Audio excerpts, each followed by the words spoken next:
샬롬. 오늘도 하나님께서 주시는 은혜가 오늘 예배 자리 가운데 나오신 모든 성도님들에게 함께 하시기를 간절히 소망합니다. 오늘 말씀은 요한계시록 12장입니다. 12장.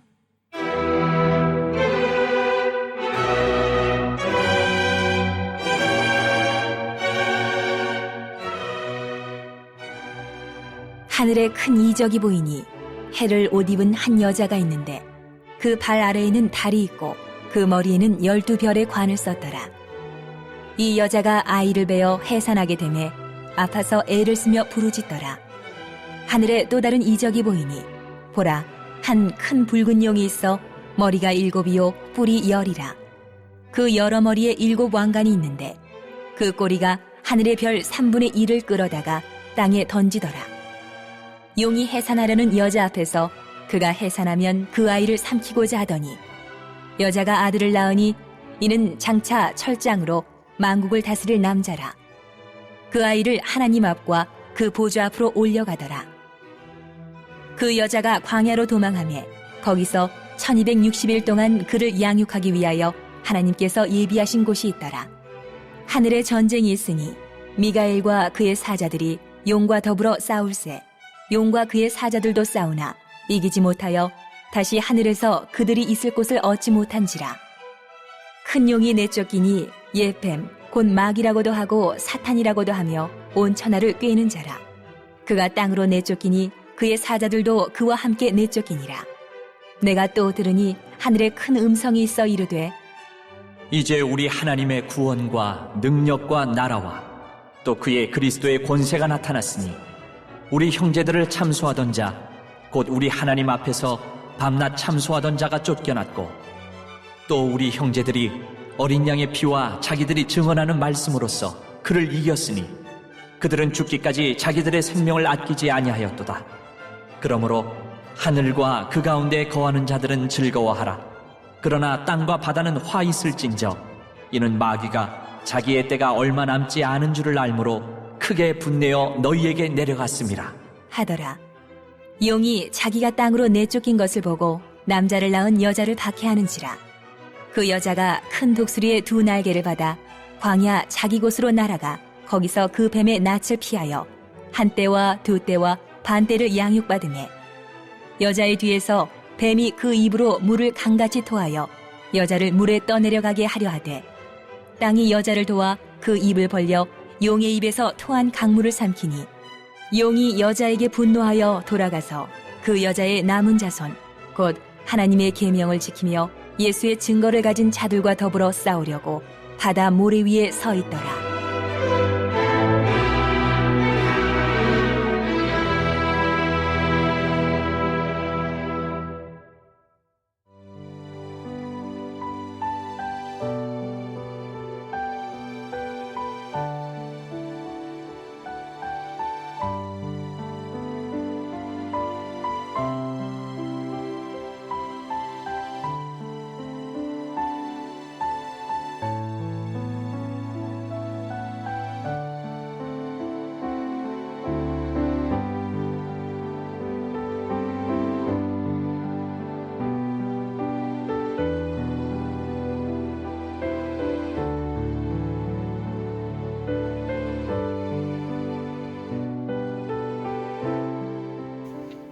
오늘 말씀에서 사도 요한은 우리를 잠시 과거의 이야기로 안내합니다.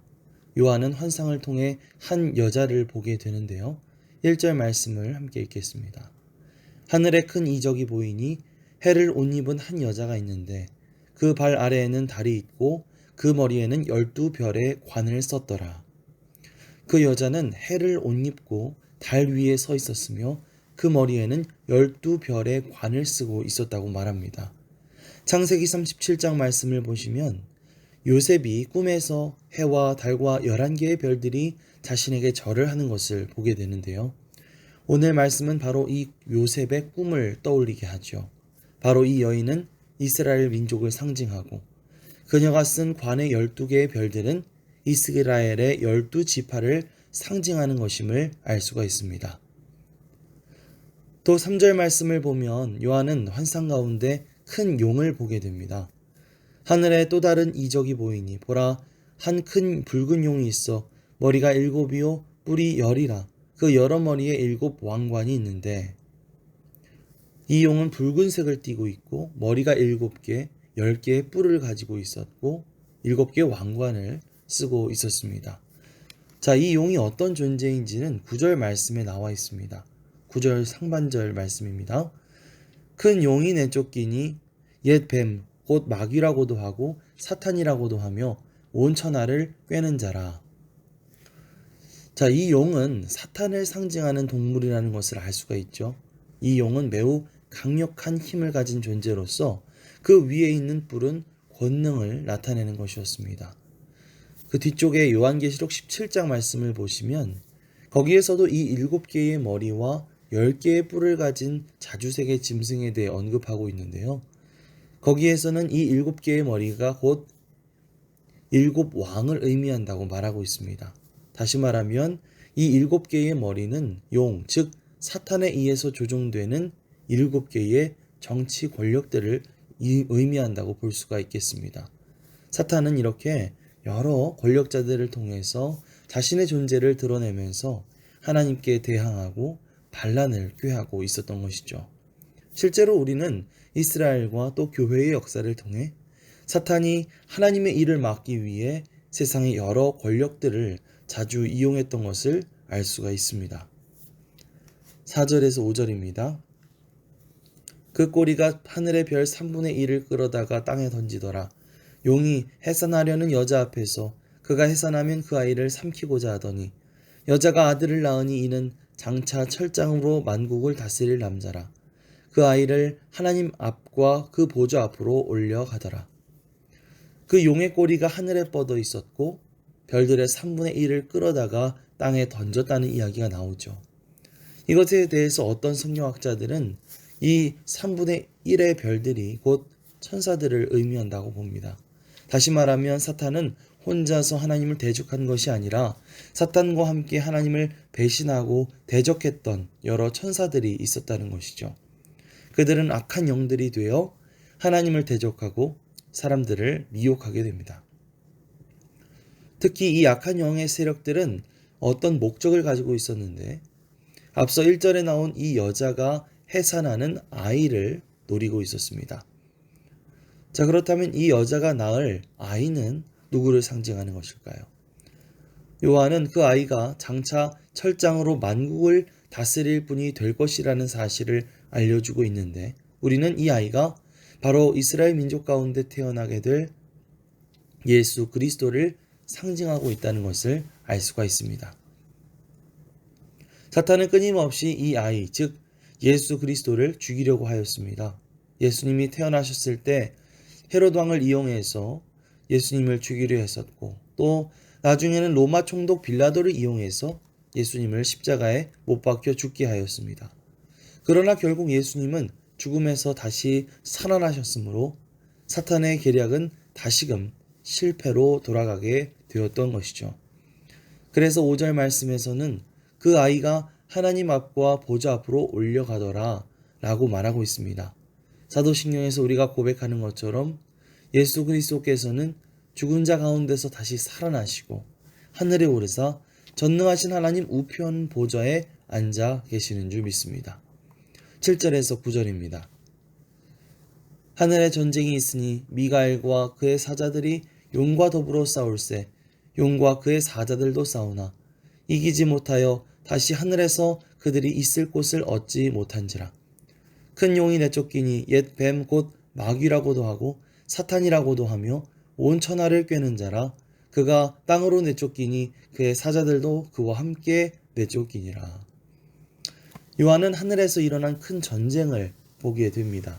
하나님의 천사장 미가엘이 이끄는 하나님의 천사들과 사탄의 세력이 싸우게 되는데 결국 사탄이 패배하여 땅으로 도망쳐 버리게 되죠.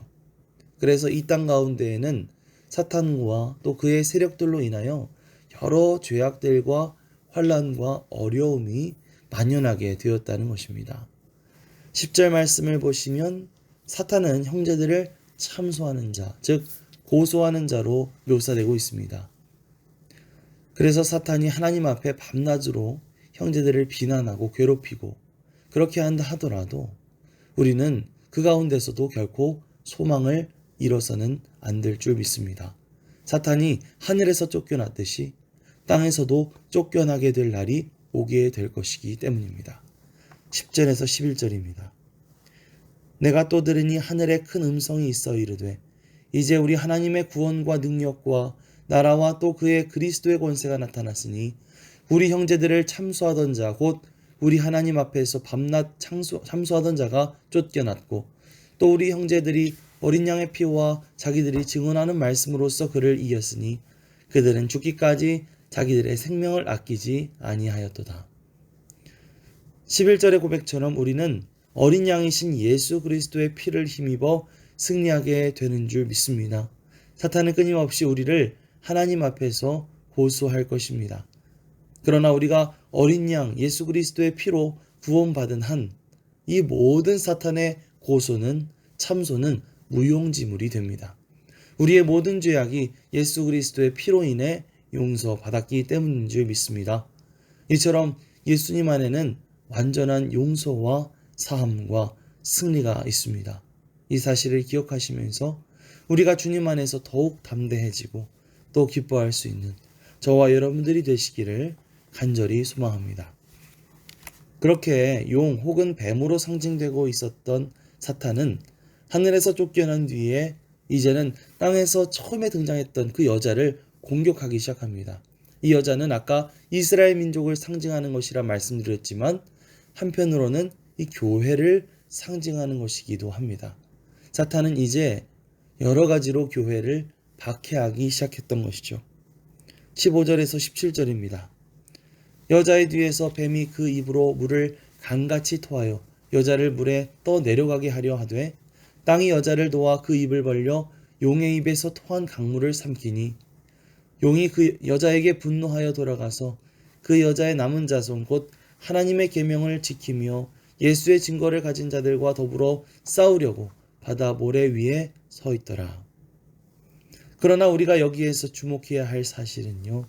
사탄이 땅으로 쫓겨난 시간 동안 주님께서 자기 백성들을 보호해 주신다는 사실입니다. 뱀이 입에서 물을 강같이 토해내고 여자를 물에 떠 내려가게 하려고 하였지만 하나님은 그 여자를 도와 그것을 막아주셨습니다. 사탄은 여자를 죽이지 못하자 분노하면서 돌아가서 그 여자의 남은 자손 곧 하나님의 계명을 지키며 예수의 증거를 가진 자들과 다시 전쟁을 준비를 하고 있다고 말하고 있습니다. 사도 요한은 지금 초대교인들이 당하고 있는 여러 가지 환난과 박해들이 곧 사탄이 교회를 삼키려고 발악하며 걸어오는 싸움들이라는 사실을 알려주고 있습니다. 사탄은 교회를 상대로 지금까지도 끊임없이 싸움을 걸어오고 있습니다. 영적인 전쟁이 교회 안팎으로 또 우리의 삶 속에서도 계속해서 벌어지고 있는데 그러나 분명한 것은 하나님은 교회를 결코 버리지 않으실 것이라는 사실입니다. 우리를 반드시 지키시고 보호해 주실 줄 믿습니다. 아니 우리는 이미 예수 그리스도의 피로 승리한 사람들이라는 사실을 기억하시기 바랍니다. 오늘도 예수 그리스도 그 어린 양의 피를 의지하여 오늘의 우리의 삶 가운데서 벌어지고 있는 이 영적인 전쟁 가운데 온전히 이기고 승리할 수 있는 저와 여러분들이 되시기를 간절히 소망합니다. 아멘. 합심기도 제목을 함께 읽겠습니다. 하나님, 예수 그리스도 어린 양의 피를 의지하여 영적인 싸움에서 승리하게 하시고 여러 가지 환난과 어려움에서 건지시는 주님의 보호하심을 경험하게 하옵소서. 나 같은 죄인을 구원해 주신 하나님의 은혜를 찬양하며 매일 1시간 기도 온라인 속해 복받는 매일 1시간 기도에 은혜 충만케 하옵소서. 코로나가 사라지게 해주시고 모든 성도들 가정과 자녀들과 일터와 사업장이 형통하게 하옵소서. 함께 합심해서 기도하겠습니다. 사랑과 은혜가 풍성하신 주님 감사드립니다. 오늘 이 새벽에도 주님 앞에 나와 함께 예배드리며 나아가게 하심을 감사드립니다. 주님 요한계시록 12장 말씀 가운데 우리에게 들려주신 주님의 음성을 듣기오나오니 주님께서 이 시간 우리 가운데 함께하여 주시옵소서. 주님, 우리가 예수 그리스도의 어린 양의 피를 의지하여 영적인 싸움 가운데 승리하게 하여 주시옵소서. 끊임없이 우리를 삼키려고 드는 악한 영의 세력들, 아버지 하나님, 그러나 우리가 예수님을 의지하며 나아갈 때 그 모든 싸움 가운데서 온전히 승리하게 될 줄 믿습니다. 주님께서 여러 가지 혼란과 어려움 가운데 건지시니 주님의 보호하심을, 함께 하심을 경험할 수 있도록 인도하여 주시옵소서. 주님, 오늘도 우리 가운데 주님의 귀한 은혜를 베푸실 것을 기대하며 예수 그리스도의 이름으로 기도드립니다.